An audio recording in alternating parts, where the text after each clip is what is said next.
चलिए दोस्तों, माननीय मुख्यमंत्री अभ्युदय योजना में आपका स्वागत है। ललितपुर में आपका स्वागत है। चूँकि डीएलएड के पेपर अभी चल रहे हैं, तो इस कारण से चूँकि ऑफलाइन क्लास नहीं हो पा रही है, तो जिस कारण से आपकी सुविधा के लिए शासन के द्वारा जो आदेशित शिक्षकों को दिए या जो हम लोगों को जो आदेशित या जो आदेश दिया गया है कि आप लोगों को आप लोग ऑनलाइन क्लास बच्चों को दें ताकि उनका नुकसान ना हो। तो चूँकि जो 8 तारीख से 13 तारीख तक जो ऑनलाइन क्लासेस आपको देना है, उसी क्रम में जो इससे पहले भी अन्य अध्यापकों के द्वारा आपको वीडियो डाले गए होंगे, इसी क्रम में 2 दिन की ऑनलाइन क्लास लेने का सौभाग्य हमें भी प्राप्त हुआ है। तो चूँकि आप सभी जानते ही होंगे हमें, तो नाम लेने की ऐसी कोई आवश्यकता नहीं है। तो चूँकि हमें जो टॉपिक दिया गया है, उस टॉपिक में जो उत्तर प्रदेश से संबंधित टॉपिक दिया गया है और उत्तर प्रदेश में जो टॉपिक दिया गया है वो औद्योगिक विकास है, इंडस्ट्री है एंड उधर जो इंफ्रास्ट्रक्चर है, रेल, रोड, परिवहन से भी संबंधित है या अवस्थापना से संबंधित है।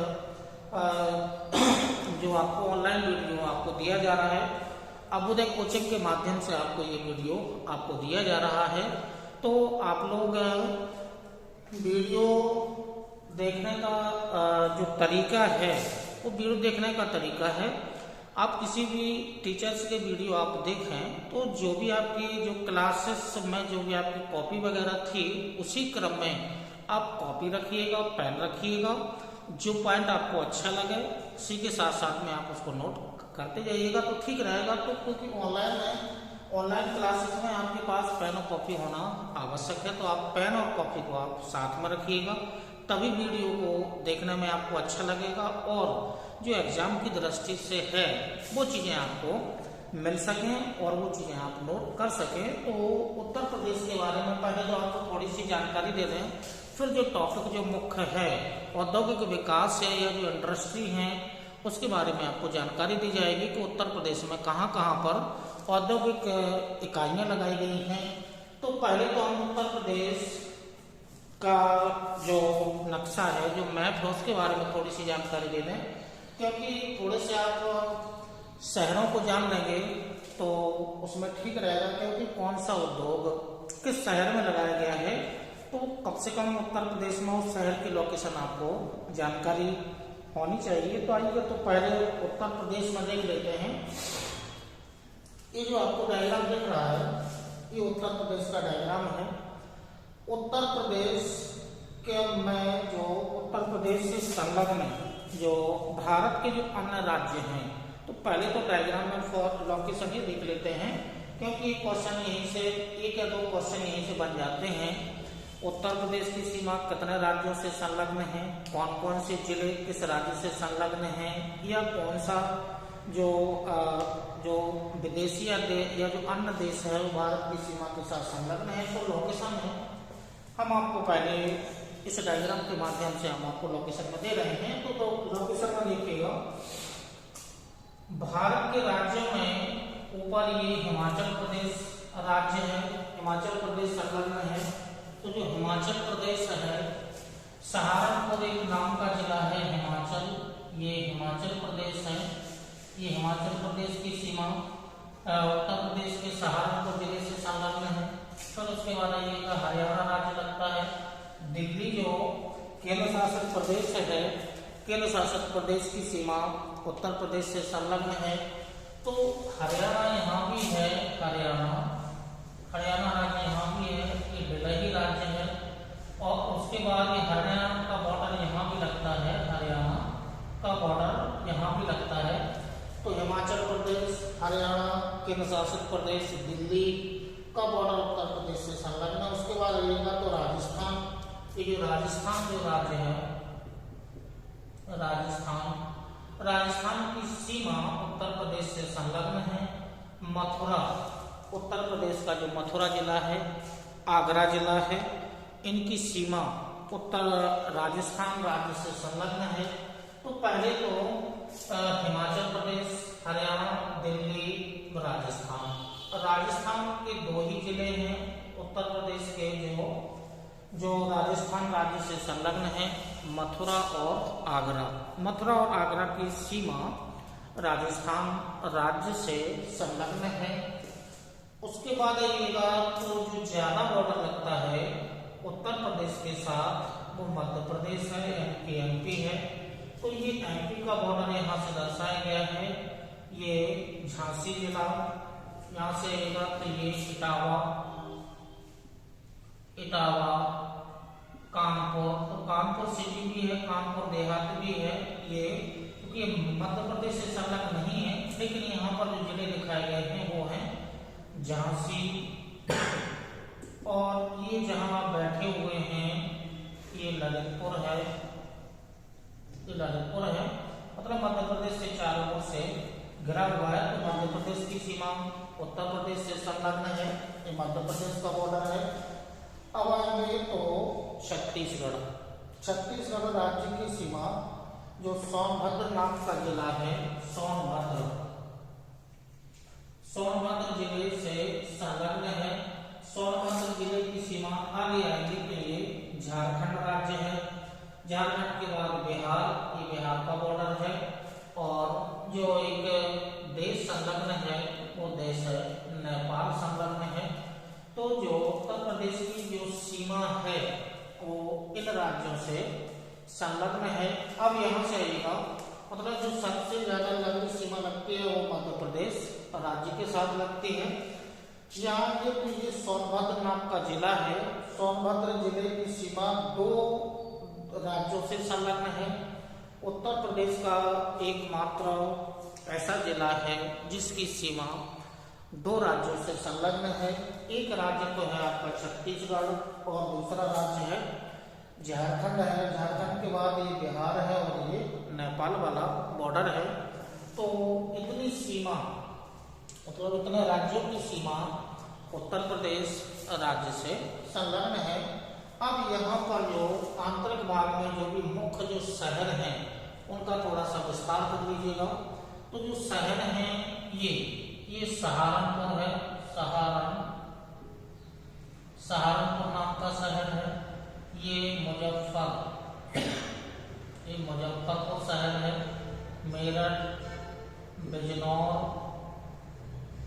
गाजियाबाद, अलीगढ़, बुलंदशहर हो गया है, मुरादाबाद, बरेली, पीलीभीत, लखीमपुर खीरी है, तो ये पीलीभीत है, लखीमपुर खीरी, बहराइच, श्रावस्ती, बलरामपुर, सिद्धार्थनगर, महाराजगंज। अब यहाँ से जो आपका एक प्रश्न सॉल्व होगा, उत्तराखंड का बॉर्डर भी उत्तर प्रदेश से संलग्न है तो राज्यों के रूप में।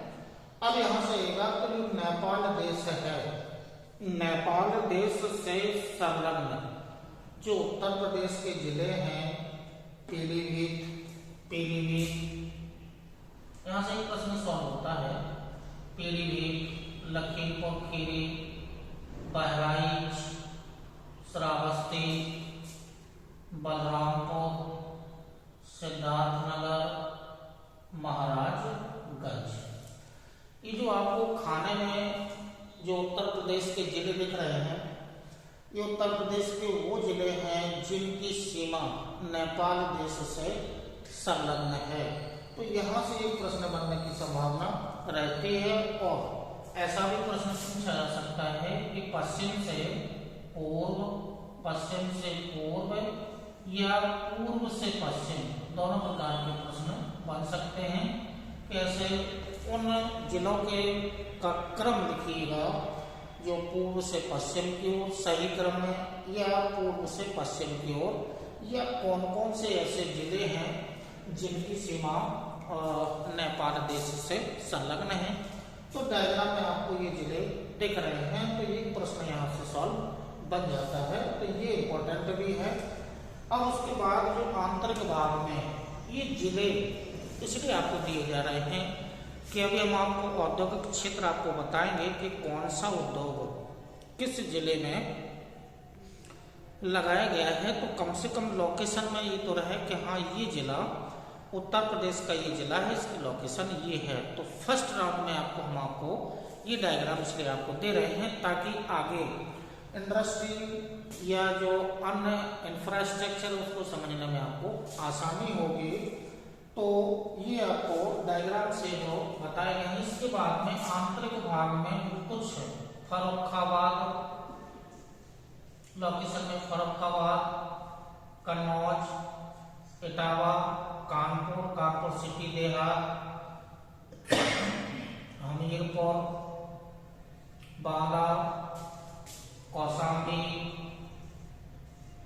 प्रयागराज, लखनऊ, ये लखनऊ है, गोंडा, बस्ती, अयोध्या, रायबरेली, प्रतापगढ़, गोरखपुर, कुशीनगर, देवरिया, आजमगढ़, मिर्जापुर, चंदौली, यहीं पर बनारस, चंदौली पास बनारस, बलिया, गाजीपुर, चंदौली, सोनभद्र, मिर्जापुर। तो ये कुछ लोकेशन, कुछ जिलों की लोकेशन है। तो उत्तर प्रदेश में 75 जिले, 75 जिलों को बोर्ड के माध्यम से नहीं दिखाया जा सकता है। तो कुल जिलों की संख्या 75 है, मंडलों की संख्या 18 है। तो ये कुछ आपको जिलों की लोकेशन आपको दर्शा दी गई है। तो ये उत्तर प्रदेश की लोकेशन है। उत्तर प्रदेश राज्य किन किन राज्यों से संलग्न है, किन राज्यों की सीमा उत्तर प्रदेश से लगती है, कौन सा देश है जिसकी सीमा उत्तर प्रदेश से लगती है। तो और जो आंतरिक भाग में कुछ जो प्रमुख जो जिले हैं उनकी लोकेशन आपको दर्शा दी गई है। अब आते हैं जो इंडस्ट्री वाला जो टॉपिक है, उद्योगों वाला जो टॉपिक है, उद्योग या इंडस्ट्री। इंडस्ट्री मुख्य टॉपिक है। इंडस्ट्रीज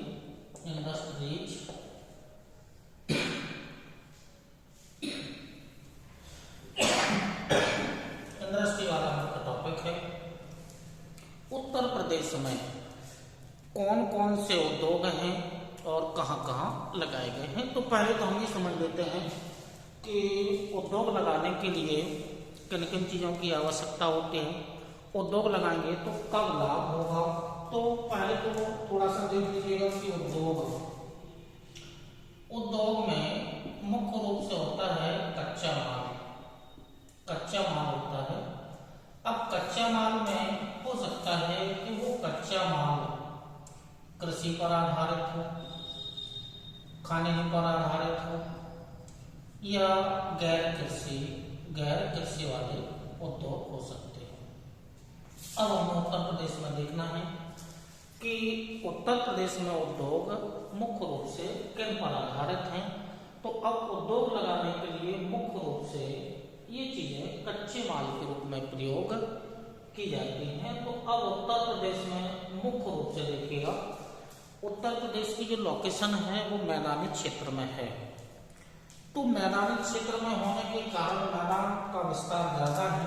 मैदान का विस्तार ज्यादा होने के कारण तो मुख्य रूप से जो उत्तर प्रदेश में जो उद्योग लगाए गए हैं कृषि पर आधारित उद्योग हैं। कृषि पर आधारित उद्योग जो मुख्य रूप से हैं, एक उद्योग तो आपका सूती वस्त्र उद्योग हो जाएगा, दूसरा हो जाएगा जो चीनी उद्योग है।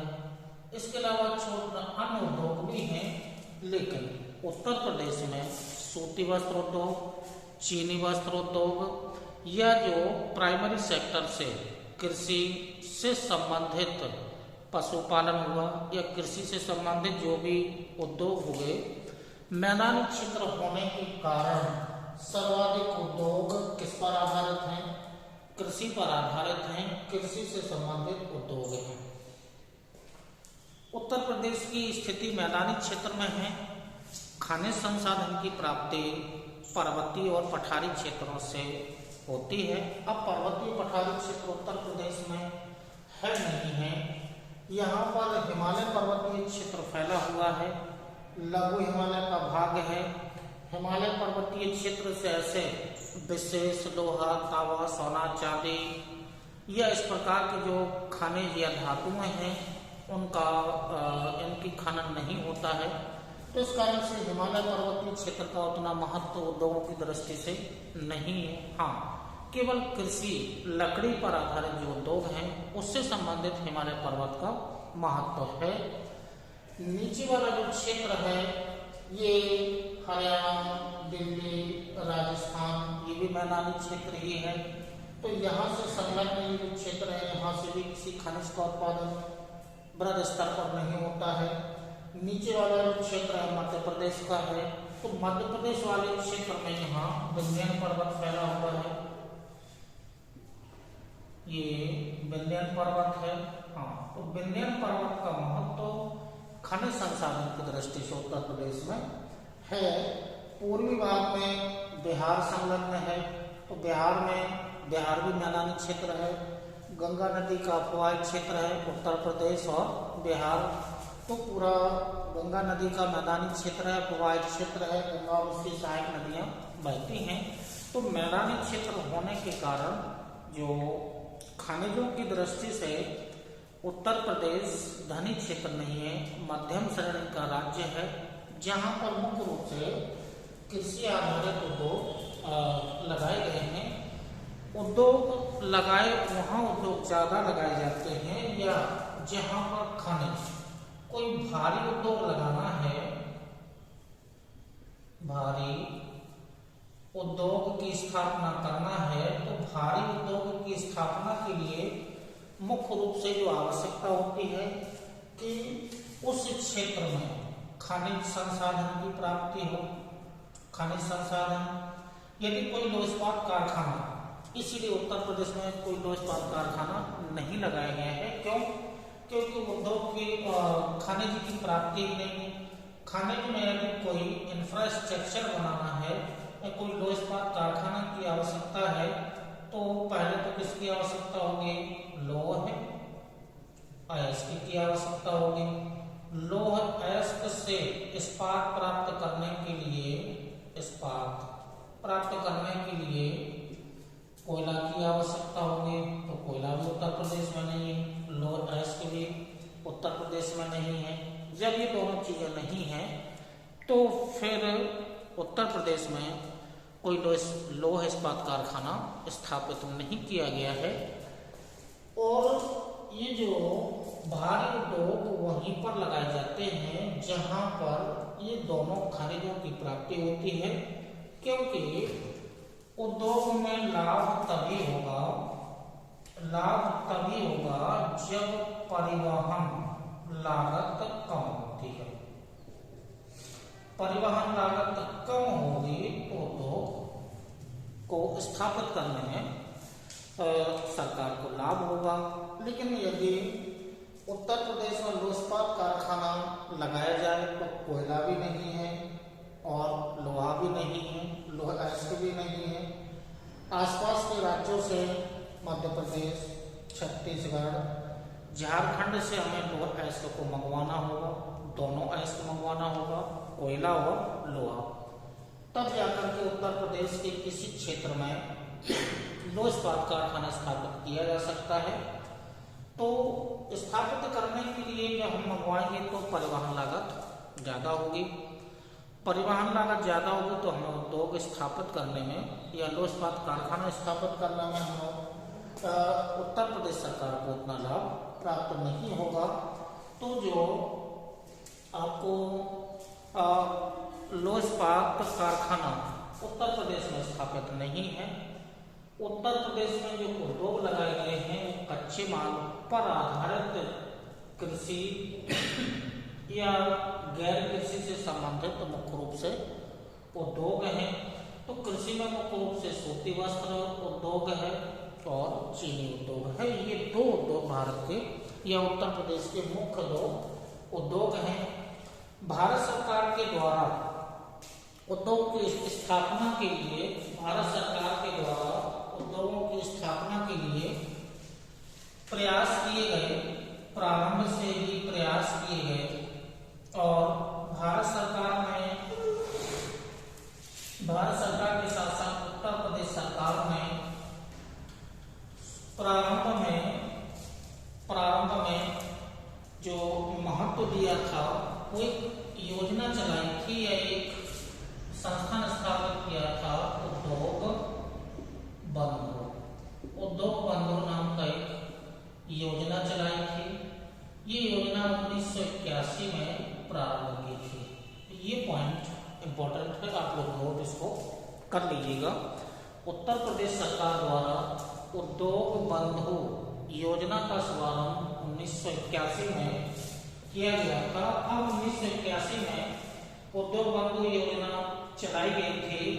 इसी क्रम में ये तो राज्य स्तर पर इसको चलाया गया था, ये राज्य स्तर पर लगाई गई थी। उसी क्रम में जो राज्य स्तर के बाद जो मंडल स्तर पर और फिर मंडल स्तर पर और उसी क्रम में जिला स्तर पर ये स्थापना की गई थी।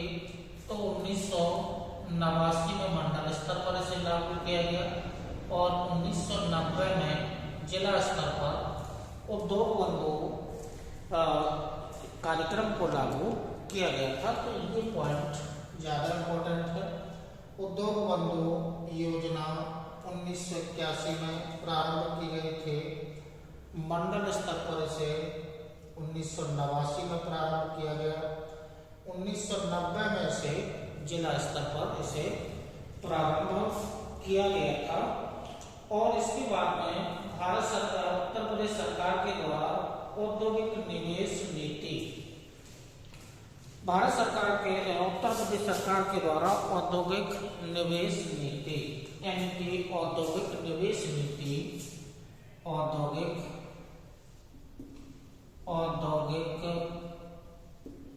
निवेश नीति 2012 में प्रारंभ की गई थी। औद्योगिक निवेश नीति 2012 में प्रारंभ की गई थी। चूंकि क्या है कि उत्तर प्रदेश एक मैदानी राज्य होने के कारण निवेश करने वाले लोग यहाँ बहुत ही कम आते थे, क्योंकि खनिज संसाधन न होने के कारण खनिजों पर आधारित उद्योग नहीं स्थापित किए गए थे। कृषि आधारित उद्योग थे, बहुत कम मात्रा में यहाँ पर निवेश किया जाता था। लेकिन वर्तमान सरकार के द्वारा जो निवेश की नीति बनाई गई है, बहुत अच्छी नीति बनाई गई है। अब जो विदेशी लोग भी हैं वो उत्तर प्रदेश में उद्योग लगाने के लिए अधिक मात्रा में आकर्षित हो भी रहे हैं। ग्रेटर नोएडा में पहले से ही उद्योग निवेश किया गया है। झांसी में रक्षा के क्षेत्र में निवेश अधिक मात्रा में किया ही जा रहा है, या उत्तर प्रदेश के अन्य क्षेत्रों में निवेश की मात्रा वर्तमान में अधिक बढ़ रही है। निवेश की मात्रा इसलिए बढ़ रही है कि प्रारंभ की जो पूर्व की सरकारें थीं, वर्तमान सरकार से पहले जो पूर्व की सरकारें थीं, उन सरकारों में कुछ ऐसे कार्य नहीं किए गए थे जिससे जो विदेशी लोग या जो अन्य भारतीय उत्तर प्रदेश में निवेश लगाने के लिए इच्छुक हों।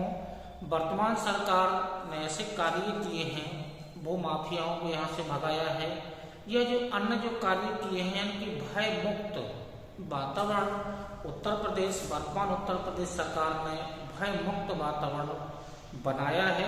अब भय मुक्त वातावरण में निवेशक आकर्षित हुए हैं, तो ये तो तय है कि निवेशक अब उत्तर प्रदेश में आकर्षित हुए हैं और विभिन्न क्षेत्रों में उद्योग लगाए भी जा रहे हैं। अधिक मात्रा में निवेश किया ही जा रहा है। तो प्रारंभ में इतना निवेश उत्तर प्रदेश में नहीं किया जा रहा था, इसलिए उत्तर प्रदेश उद्योग की दृष्टि से एक मध्यम श्रेणी का एक राज्य था। धीमे धीमे करके वर्तमान में निवेश अधिक मात्रा में होने से भारत में उद्योगों की जो संख्या है या निवेश है वो अधिक मात्रा में हो रहा है, तो इस कारण से रोजगार की या रोजगार के अवसर भी पैदा होंगे और उद्योगों का विकास भी होगा। उद्योग का विकास होने से आसपास के क्षेत्र का विकास होता है, रोजगार में वृद्धि, यानी कि जो रोजगार के अवसर होते हैं उनमें वृद्धि होती है। तो कृषि प्रधान क्षेत्र राज्य होने के साथ साथ अब औद्योगिक क्षेत्र की ओर भी उत्तर प्रदेश बढ़ रहा है।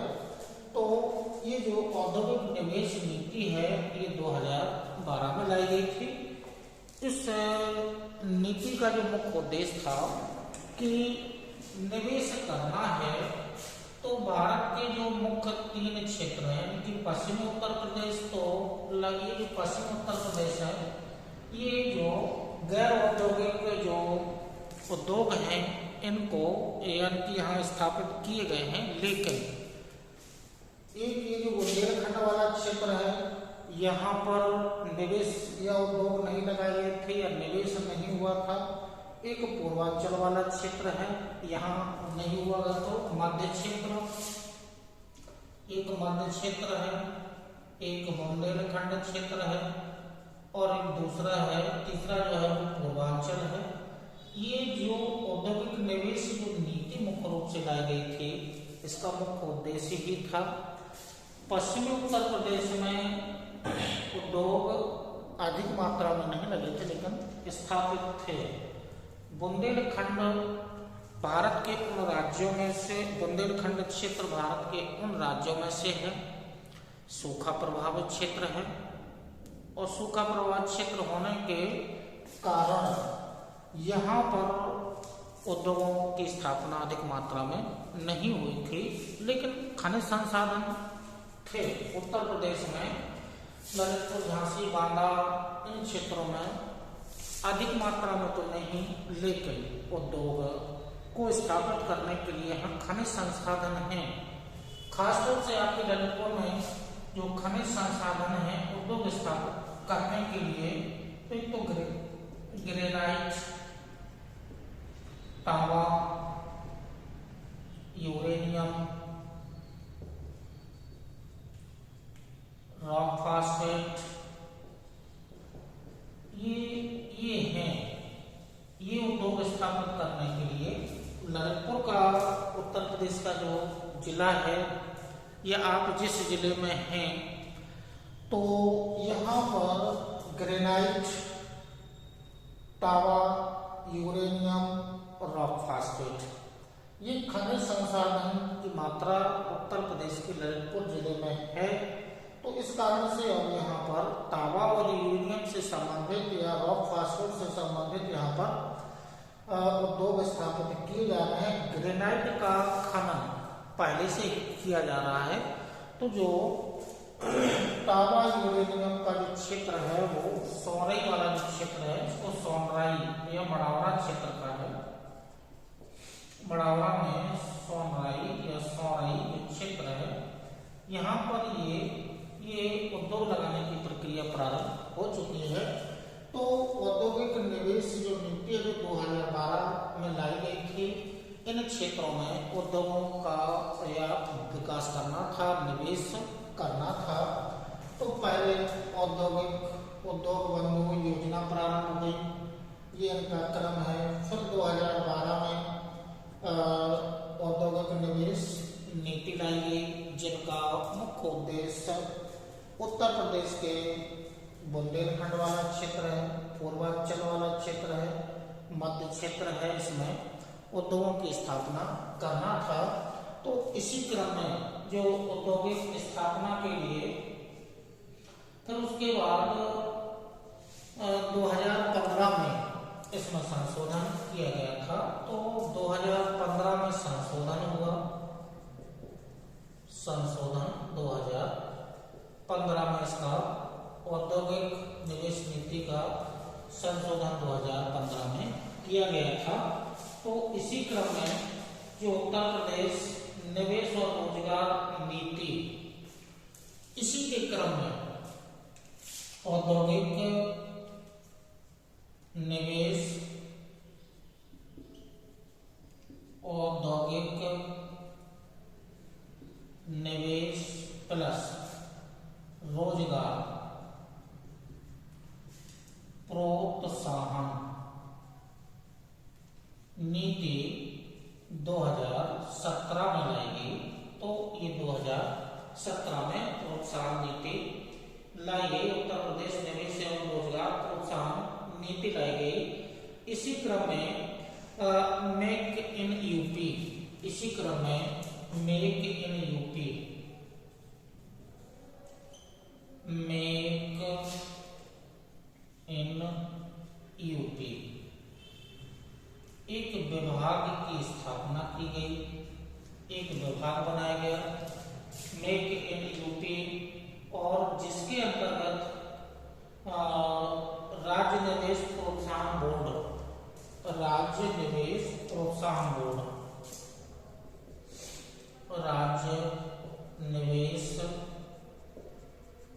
प्रोत्साहन बोर्ड का गठन किया जाएगा सीएम की अध्यक्षता में, सीएम की अध्यक्षता में इसका गठन, राज्य निवेश प्रोत्साहन बोर्ड का गठन किया जाएगा। तो इसी क्रम में जो एक उद्योगों का जो एक क्रम है, उत्तर प्रदेश में जो उद्योग बंधु 1981 मंडल 89 90 जिला औद्योगिक निवेश नीति 2012 में लाई गई, इनका विकास करना था। अगला जो चरण है औद्योगिक निवेश प्लस रोजगार प्रोत्साहन नीति 2017 में लाई गई। इसी के अंतर्गत मेक इन यूपी एक विभाग की स्थापना की गई, सीएम की अध्यक्षता में इसका गठन किया गया, और राज्य निवेश प्रोत्साहन बोर्ड की स्थापना की गई। तो ये उत्तर प्रदेश में एक निवेश का एक क्रम है, कौन सी योजना, कौन सी नीति कब लाई गई, यहाँ से एक प्रश्न बनना है, क्या एक प्रश्न बनने की संभावना रहती है। तो ये आप लोग एक क्रम से इसको नोट करते जाइएगा, कौन सी नीति कब लाई गई। तो चूंकि यहाँ से प्रश्न तो बन ही चुका है, औद्योगिक बंधु जो नीति है या जो योजना है वो 1981 में चलाई गई। इसी क्रम में अब जो उत्तर प्रदेश में जो विभिन्न क्षेत्रों से संबंधित या जो उद्योग लगाए गए हैं, तो जैसे मैं आपसे पहले ही कहा था कि जो मुख्य जो उद्योग है वो सूती और चीनी उद्योग और सूती वस्त्र उद्योग मुख्य उद्योग है। तो जो पहला उद्योग है वो उद्योग के क्रम में पहला उद्योग है सूती वस्त्र,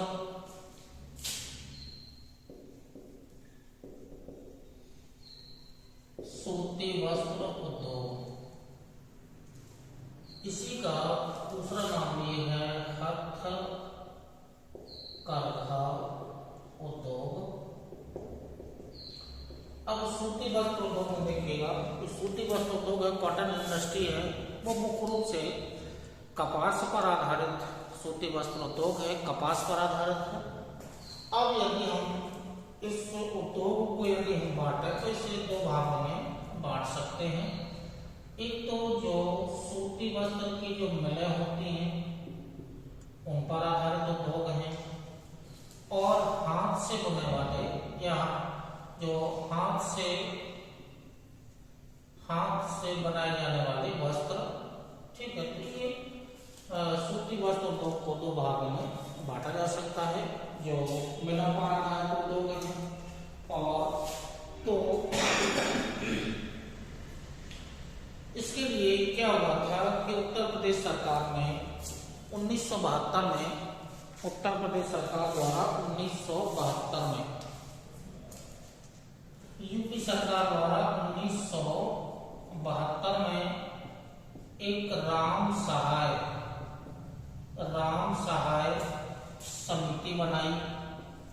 1972 में एक राम सहाय समिति बनी, इसको नोट करते हैं, राम सहाय समिति 1972। यही प्रश्न, सभी प्रश्न यहीं से सॉल्व होंगे। जो भी आपको पढ़ाया जाए तो उसमें से आपको बाद में हम आपको जो प्रश्न होंगे वो आपको यानी कि आपको चैनल के माध्यम से आपको दे दिए जाएंगे। तो जितने भी अब तक जो प्रश्न हैं 10 सालों में, या जो यूपीएससी है या यूपीपीसीएस है, या जो उत्तर प्रदेश के जो समीक्षा अधिकारी या जो अन्य एग्जाम में, इनमें जहाँ भी प्रश्न आए होंगे वो आपके सभी प्रश्न सॉल्व होंगे। तो उद्योगों से संबंधित जो भी प्रश्न हैं आपके सभी सॉल्व होंगे। जो प्रश्न अब तक आए हैं वो हम आपको प्रश्न पीडीएफ के माध्यम से आपको डाल दिए जाएंगे। प्रश्न आपके सभी सॉल्व होंगे, जो अब तक आए हैं सभी प्रश्न सॉल्व होंगे।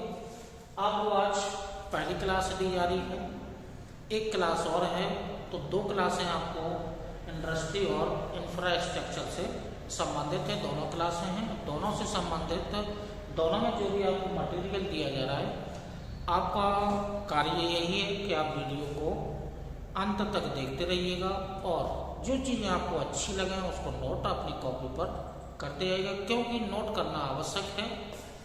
नोट करना इसलिए आवश्यक है कि आपका रिवीजन के लिए आवश्यक है, रिवीजन करना बहुत ही आवश्यक है।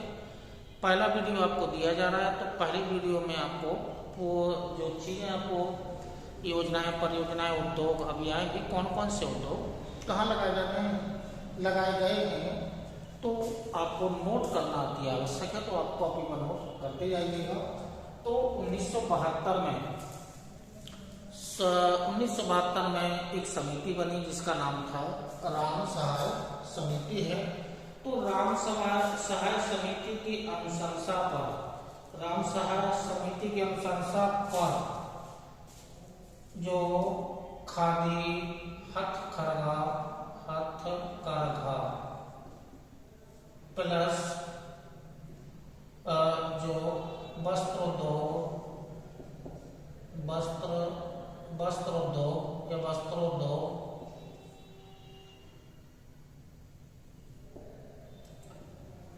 निदेशालय की स्थापना की गई। तो निदेशालय हथकरघा एवं वस्त्रोद्योग निदेशालय की स्थापना राम सहाय समिति की अनुशंसा पर 1972 में की गई थी। इसका मुख्य उद्देश्य यही था कि सूती वस्त्र उद्योग को बढ़ावा दिया जाए उत्तर प्रदेश में, और दोनों प्रकार से बढ़ावा दिया जाए। मिलों की स्थापना और साथ में हाथ से या हथकरघा उद्योग के माध्यम से सूती वस्त्र उद्योग को उत्तर प्रदेश में बढ़ावा दिया जाए। इसके लिए एक निदेशालय की स्थापना राम सहाय समिति की अनुशंसा पर 1972 में दी गई थी। तो इस समिति में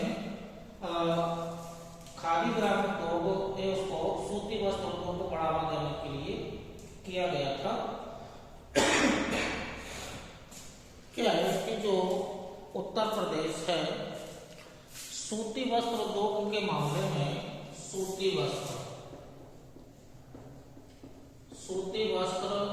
उद्योग के मामले में भारत का तीसरा सबसे बड़ा राज्य है। यानी कि उत्तर प्रदेश पूरे भारत में सूती वस्त्र के उत्पादन में भारत का तीसरा सबसे बड़ा राज्य है। और कृषि के बाद सूती वस्त्र उद्योग कृषि के बाद सर्वाधिक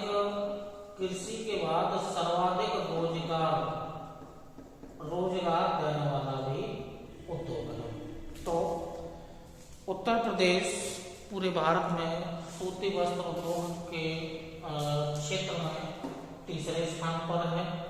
और कृषि उद्योग, क्योंकि उत्तर प्रदेश में कृषि आधारित रोजगार ज्यादा है, तो कृषि को छोड़ करके जो सर्वाधिक रोजगार दिया गया है वो सूती वस्त्र उद्योग में संलग्न लोग हैं। तो इनकी दूसरा सबसे बड़ा ये क्षेत्र है। तो इसके अलावा आगे जो मुख्य है, तो कौन कौन सी सूती मिलें या हथकरघा उद्योग उत्तर प्रदेश में लगाए गए हैं, तो उनका थोड़ा सा क्रम देख लीजिएगा। उनका क्रम देख लीजिएगा। लीजिएगा कौन कौन से उद्योग लगाए गए हैं। तो जो प्रमुख जिले हैं जैसे वाराणसी, वाराणसी में सूती वस्त्र उद्योग लगाया गया है। उसके बाद सीतापुर, वाराणसी, सीतापुर के अलावा गाजीपुर के अलावा अमरोहा के अलावा गोरखपुर के अलावा गाजियाबाद। ये सूती वस्त्र उद्योग के प्रमुख केंद्र हैं। तो जो सूती वस्त्र उद्योग है वो वाराणसी में जो है बनारस की साड़ी यानी कि सिल्क साड़ी के लिए प्रसिद्ध है बनारस की लोकेशन आप देख ही रहे होंगे। कौशाम्बी, प्रयागराज से आगे जाकर के मिर्जापुर नीचे आ जाता है। ये वाला क्षेत्र है, ये यानी बनारस का क्षेत्र है। ये बनारस का क्षेत्र है। तो बनारस के क्षेत्र में सिल्क साड़ी या बनारस की साड़ी एक उद्योग लगाया गया है, बनारस में लगाया गया है। उसके अलावा जो सीतापुर है दरी या दरिया, सीतापुर में दरिया को उद्योग लगाया गया है। जो गाजीपुर वाला जो क्षेत्र है कटवर्क यानी कि पर्दा उद्योग लगाया गया है, प्रसिद्ध है पर्दा। अमरोहा में जो लगाया गया है पायल वर्क होता है, ये पायल वर्क का कार्य अमरोहा में किया जाता है। जो गोरखपुर में उद्योग लगाया गया है वो बेड कवर का उद्योग लगाया गया है। और जो गाजियाबाद है, गाजियाबाद में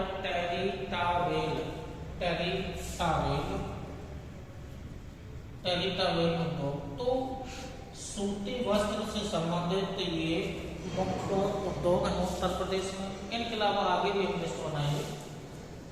सिल्क साड़ी बनारस के लिए यहाँ से जो प्रश्न बनेगा वो मिलान करने वाला प्रश्न होगा। एक साइड आपको शहर दिए रहेंगे या जिले दिए रहेंगे या क्षेत्र दिया रहेगा, दूसरी साइड वहाँ कौन सा उद्योग लगाया गया है। तो ये सूती या सूत पर आधारित ये उद्योग हैं। बनारस में सिल्क साड़ी, सीतापुर की दरियां प्रसिद्ध हैं, गाजीपुर के पर्दा और अमरोहा का पायल वर्क, गोरखपुर का जो बेड कवर होते हैं वो, और गाजियाबाद में टेलीटावेल जो उद्योग हैं ये प्रमुख उद्योग हैं। सूत पर आधारित ये उद्योग हैं। तो इसी क्रम में आगे जो सूती वस्त्र उद्योग के अलावा सूती वस्त्र में जो प्रमुख है जो मिलें लगाई गई हैं, जो ये तो हो गया है कहाँ पर लगे। अब मिलें देखिएगा, जो सूती वस्त्र मिलें, तो अब मिलों वाला क्षेत्र देख लीजिएगा। तो सूती वस्त्र को अपने आप का वर्गीकरण दो आधार पर बताया था। एक तो था मिलें कहाँ लगाई गई है, और दूसरा हथकरघा उद्योग कहाँ लगाए गए हैं। यहाँ से प्रश्न बनने की संभावना ज्यादा रहती है या प्रश्न बनेगी है। तो इनके मुख्य नाम देख लीजिएगा कहाँ पर लगाए गए हैं। कानपुर, आगरा,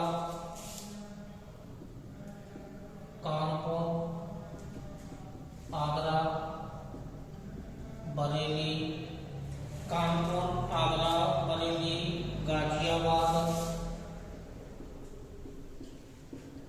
गाजियाबाद हो गया है। गाजियाबाद के अलावा अलीगढ़, बहुत सारे जिले हैं,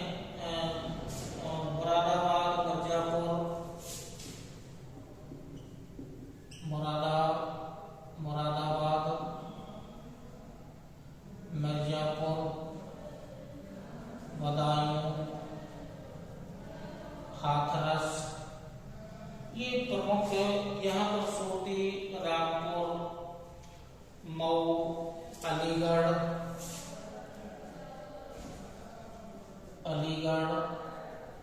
मऊ, तो ये प्रमुख जिला है जहां पर सूती वस्त्र से संबंधित मिलें लगाई गई हैं। तो ये प्रमुख वह जिले हैं जहां पर उत्तर प्रदेश में सूती वस्त्र की मिलें लगाई गई हैं। कानपुर, आगरा, बरेली, गाजियाबाद, मुरादाबाद, मिर्जापुर, बदायूं, हाथरस, अलीगढ़ और मऊ ये प्रमुख जिले हैं जहां पर मिलें लगाई गई हैं, सूती वस्त्र मिलें लगाई गई हैं। कानपुर इसे यहाँ पर मिलों की संख्या सर्वाधिक है, तो इसे उत्तर भारत का मैनचेस्टर, उत्तर भारत का मैनचेस्टर, बस ये पॉइंट ज्यादा इंपॉर्टेंट है। उत्तर भारत का मैनचेस्टर किसे कहा जाता है? उत्तर भारत का मैनचेस्टर कानपुर को कहा जाता है। ये कानपुर उत्तर प्रदेश का एक जिला है। तो उत्तर भारत का मैनचेस्टर, अब मैनचेस्टर एक शब्द यहाँ से निकला है। पहले भी कभी आपको यदि भूगोल में यदि पढ़ाया गया हो, विश्व का भूगोल आपको पढ़ाया गया था, विश्व के भूगोल में पहले कभी यदि यूके पढ़ाया गया हो तो यूके में एक शहर आया था मैनचेस्टर। मैनचेस्टर में सूती वस्त्र उद्योग का विकास विश्व में सबसे पहले या सर्वाधिक मात्रा में हुआ था। तो उस मैनचेस्टर शहर, जो मैनचेस्टर शहर है, जो मैनचेस्टर नाम का जो शहर है, मैनचेस्टर, ये मैनचेस्टर एक शहर है, सिटी है जो यूके का है। ठीक है, यहाँ पर विश्व में यानी सर्वाधिक मात्रा में सूती वस्त्र उद्योग लगाया गया है। यह पहले विकास ज्यादा हुआ था, इसी कारण से उत्तर भारत का मैनचेस्टर का मतलब हुआ यहाँ पर सूती वस्त्र उद्योग का सर्वाधिक विकास हुआ। जापान का मैनचेस्टर, रूस का मैनचेस्टर, चीन का मैनचेस्टर, यूएसए का मैनचेस्टर। तो ये मैनचेस्टर शब्द का मतलब यही है कि वहां पर सूती वस्त्र उद्योग का विकास सर्वाधिक हुआ है। तो उत्तर प्रदेश में मिलों पर आधारित उद्योग इन क्षेत्रों में, इन जिलों में लगाए गए हैं। अब आइए देखते हैं तो जो हथकरघा जो उद्योग है, हाथ से बुने जाने वाले कपड़े हैं, उसमें मुख्य रूप से जो शहर हैं वो लखनऊ, मथुरा, रामपुर, यहाँ जो है लखनऊ, मथुरा, रामपुर,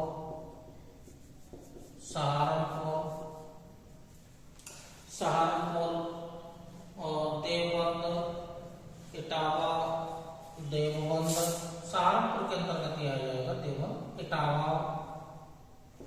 इटावा हो गया है। इसके अलावा गोरखपुर,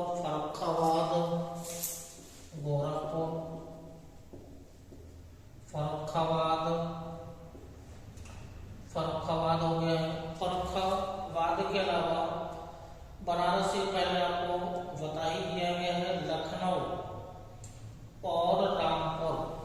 लखनऊ ये पहले हो गया है, यहाँ की चिकनकारी विश्व में प्रसिद्ध है।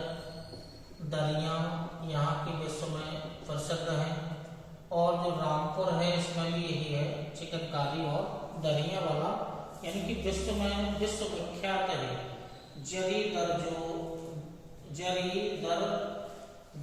दरदोजी, ठीक है, ये जरी, चिकनकारी, दरिया, ये लखनऊ और रामपुर में विश्व प्रसिद्ध विख्यात हैं। जरी, रामपुर और लखनऊ ये विश्व विख्यात हैं। तो भारत में ये मुख्य रूप से ये, और मथुरा जो है यहाँ मखमल पर छपाई होती है। मखमल पर छपाई ये कानपुर में, ये उसमें मथुरा में प्रसिद्ध है।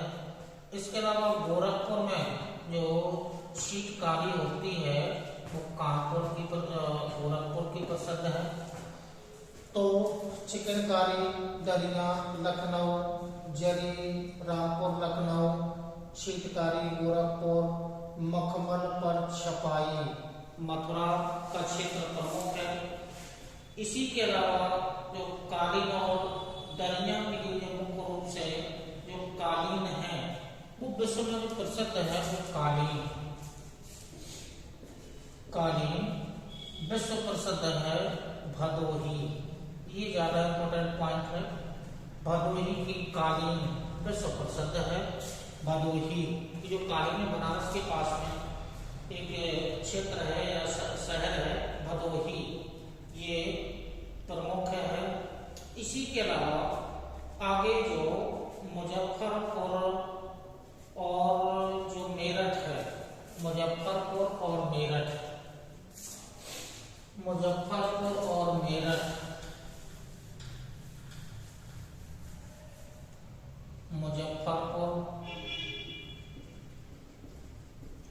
प्लस मेरठ, ये यहाँ के जो कंबल हैं वो प्रसिद्ध है। कंबल उद्योग लगाया गया है यहाँ पर, यानी कि कंबल मुजफ्फरपुर और मेरठ में कंबल उद्योग लगाया गया है। कंबल उद्योग के लिए प्रसिद्ध है।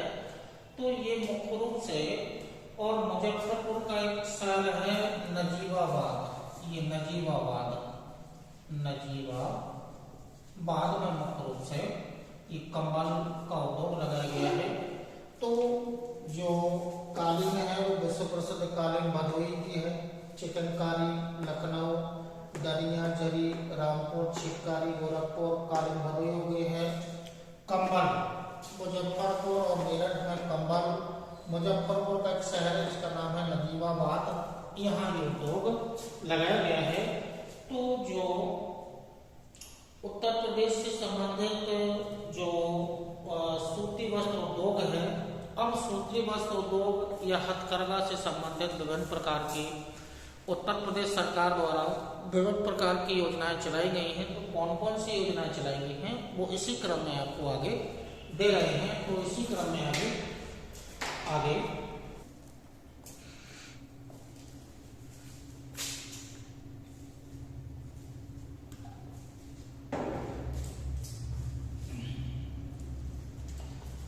चलिए, इसी क्रम में तो सूती वस्त्र उद्योग या हथकरघा उद्योग है।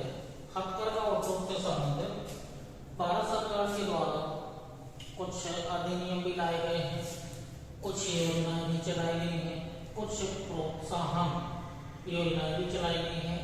तो कौन सी योजना, कौन सी प्रोत्साहन योजना कब कब चलाई गई है उनका एक क्रम देख लीजिएगा। हथकरघा आरक्षण अधिनियम, क्रम से देखना है, ये इंपॉर्टेंट है। हथकरघा आरक्षण अधिनियम 1985 में ये लाया गया था। यह हथकरघा आरक्षण अधिनियम है। इसी क्रम में जो अन्य योजनाएं हैं उसके अलावा पंडित दीनदयाल बुनकर विकास योजना, दीनदयाल उपाध्याय बुनकर, पंडित दीनदयाल उपाध्याय बुनकर विकास योजना,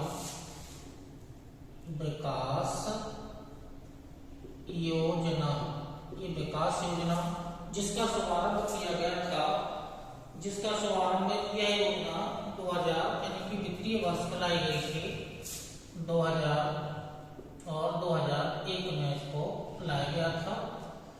इसके अलावा इसी क्रम में आगे जो प्रमुख योजना है दीनदयाल हथकरघा विपणन, दीनदयाल हथकरघा विपणन प्रोत्साहन योजना, शॉर्ट में लिख दिया है प्रोत्साहन योजना। ये जो योजना मुख्य रूप से लाई गई थी ये 1989-90, आपको टाइम पीरियड इंपॉर्टेंट है, 89-90, इसीलिए हम आपको क्रम से लिख के दे रहे हैं कौन सी योजना कब लाई गई है।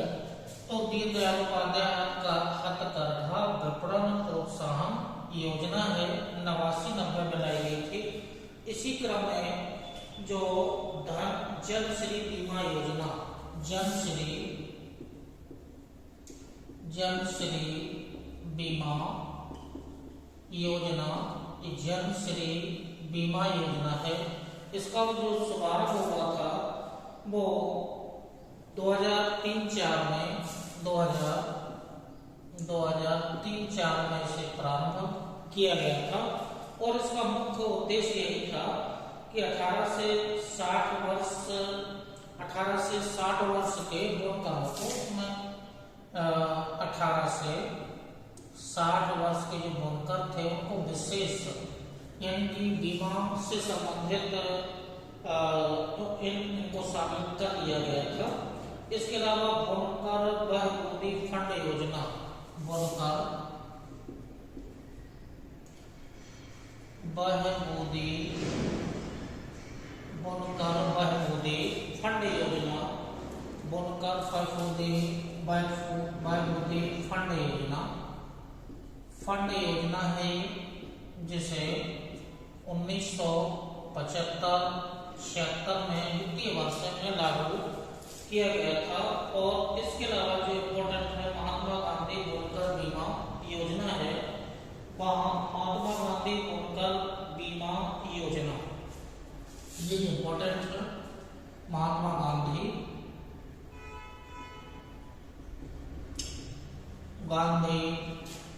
बुनकर बीमा योजना, महात्मा गांधी बुनकर बीमा योजना, इस योजना को 2008-09 में लागू किया गया था। तो इस योजना में कुछ मुख्य विशेषताएं, मुख्य खास था इसमें कि 360,000 मृत्यु होने पर, प्राकृतिक मृत्यु होने पर 60,000, दुर्घटना मृत्यु होने पर 1.5 लाख, प्राकृतिक मृत्यु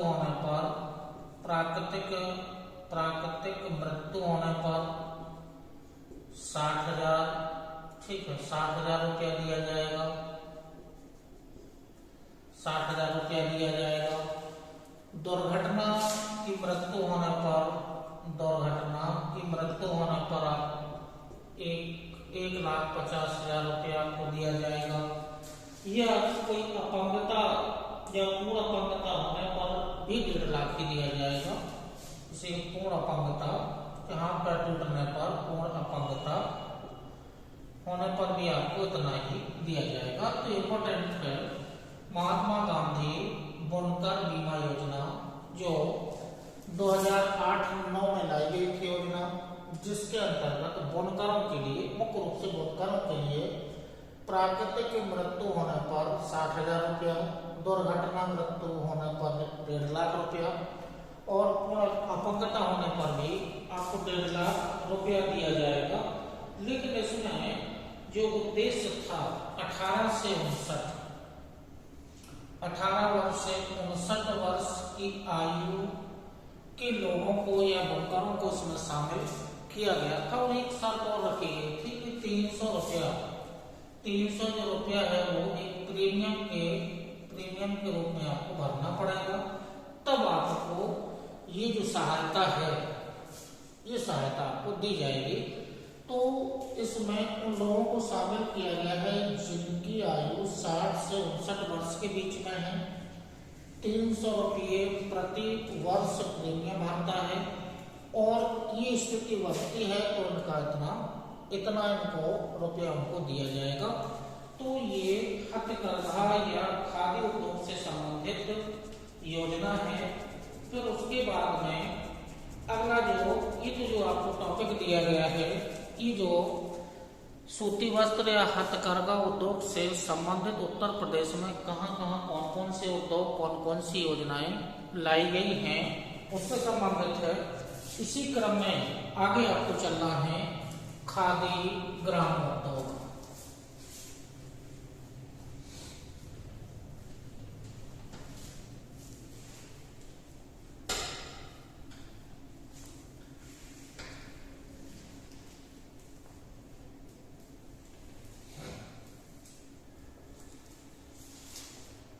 अगला जो टॉपिक है सूती वस्त्रों के बाद खादी ग्रामोद्योग या खादी ग्रामोद्योग।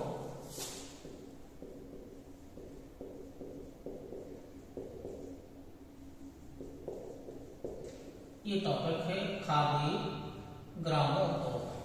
तो पहले तो हमें दोनों में अंतर समझना है, खादी क्या है और ग्रामोद्योग क्या है, क्योंकि दो शब्दों से मिलकर के बना है। तो खादी का मतलब होता है कपास का सूत, रेशम का सूत। तो कपास रेशम सूत्र से संबंधित जो उद्योग है खादी उद्योग के अंतर्गत आता है। ग्रामोद्योग या जो ग्रामोद्योग का मतलब है इनको छोड़ करके ग्राम स्तर पर जो भी ग्राम स्तर पर उद्योग लगाए जाते हैं जिनमें विद्युत का उपयोग नहीं किया जाता है, उपयोग नहीं किया जाता है।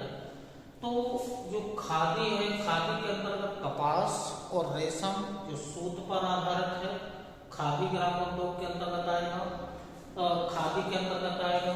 ग्रामोद्योग का मतलब है इन दो उद्योगों को छोड़ दीजिएगा, गांव स्तर पर जो हाथ से कार्य किया जाने वाला है, अर्थात जिसमें विद्युत का उपयोग नहीं किया जाता है, ऐसे उद्योगों को डलिया बनाना है, बांस से संबंधित डलिया बनाना है या अन्य जो मिट्टी के बर्तन बनाना है, वो ग्रामोद्योग के अंतर्गत आएगा। तो अगला टॉपिक तो खादी ग्रामोद्योग है। तो खादी और ग्रामोद्योग में या तो ऊन भी समझ लीजिएगा, तो ऊन से संबंधित तो खादी और ग्रामोद्योग में अंतर समझ में आ गया होगा। खादी मतलब कपास रेशम या ऊन से संबंधित हाथ से बने हुए जो भी वस्त्र हैं, या ग्रामोद्योग के अंतर्गत जो गांव स्तर पर है जो हाथ का कार्य ही किया जाता है, हस्तशिल्प कार्य ही किया जाता है, जिसमें विद्युत का उपयोग नहीं किया जाता है। तो ये खादी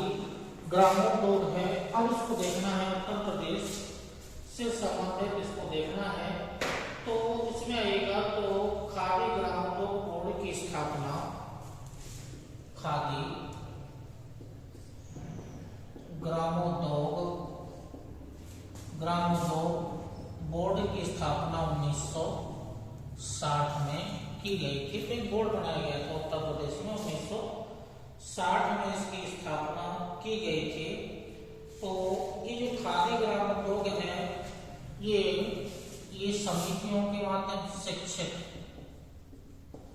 शिक्षित बेरोजगार समितियां, SC ST, ठीक है, इनको विशेष रूप से इस खादी ग्रामोद्योग बोर्ड के अंतर्गत इनको शामिल किया जाता है।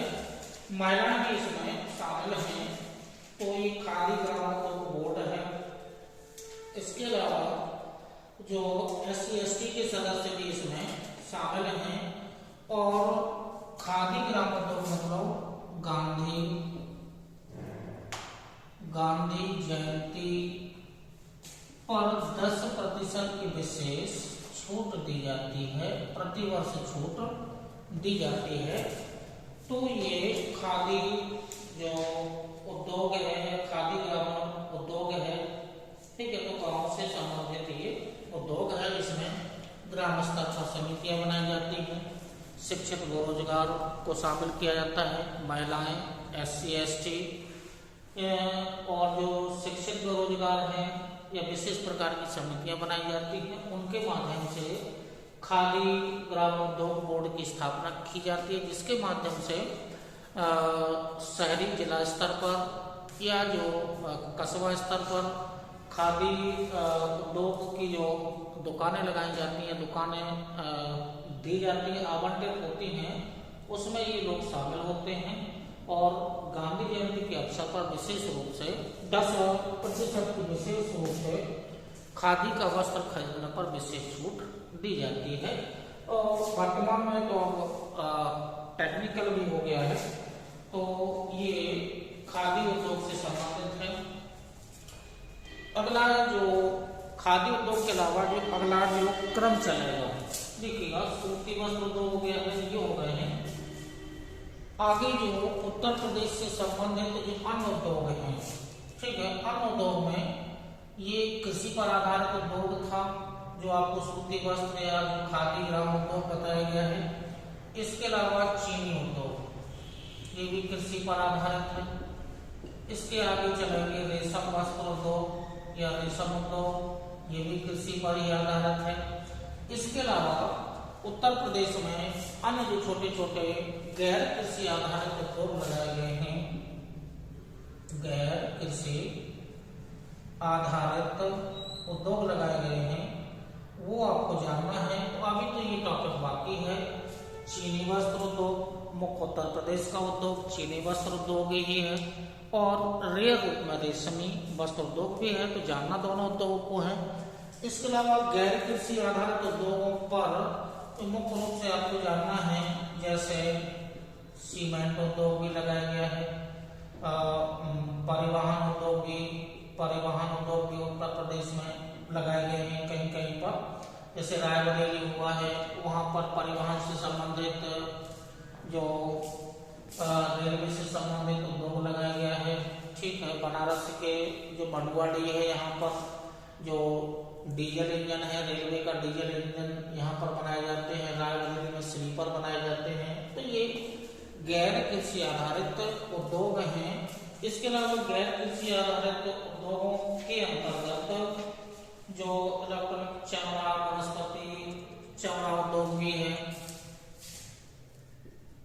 वनस्पति आयल वाला तेल भी है, चमड़ा उद्योग भी है। और इसके अलावा आगे रासायनिक उद्योग भी है, कांच उद्योग, रसायन उद्योग भी है, कांच उद्योग भी है। इम्पोर्टेंट है एल्युमिनियम कारखाना एक लगाया गया है, सोनभद्र में है, सोनभद्र मिर्जापुर क्षेत्र में है, एल्युमिनियम कारखाना हिंडाल्को का लगाया गया है। इसके अलावा इलेक्ट्रॉनिक उद्योग भी लगाए गए हैं, जैसे जो इलाहाबाद का नैनी है, यहाँ पर इलेक्ट्रॉनिक उद्योग भी लगाए गए हैं। तो जो टॉपिक आपका जो हुआ है पहले वाले वीडियो में, जो आपको टॉपिक दिया गया है वो सूती वस्त्र उद्योग खादी ग्राम उद्योग से संबंधित दिया गया है। इसी क्रम में आगे आपको चीनी उद्योग, रेशम उद्योग, तो जो प्रारंभ के उद्योग हैं वो कृषि आधारित या कृषि पर आधारित उद्योग हैं। इसके अलावा उत्तर प्रदेश में और जानना है जो गैर कृषि आधारित उद्योग हैं, सीमेंट, परिवहन, वनस्पति चमड़ा, रासायनिक, कांच, एल्युमिनियम कारखाना और इलेक्ट्रॉनिक्स से संबंधित कुछ उद्योग उत्तर प्रदेश में लगाए गए हैं। तो इसी क्रम में भी आगे आपको दिया जा रहा है वीडियो। तो इसी वीडियो में आगे आपको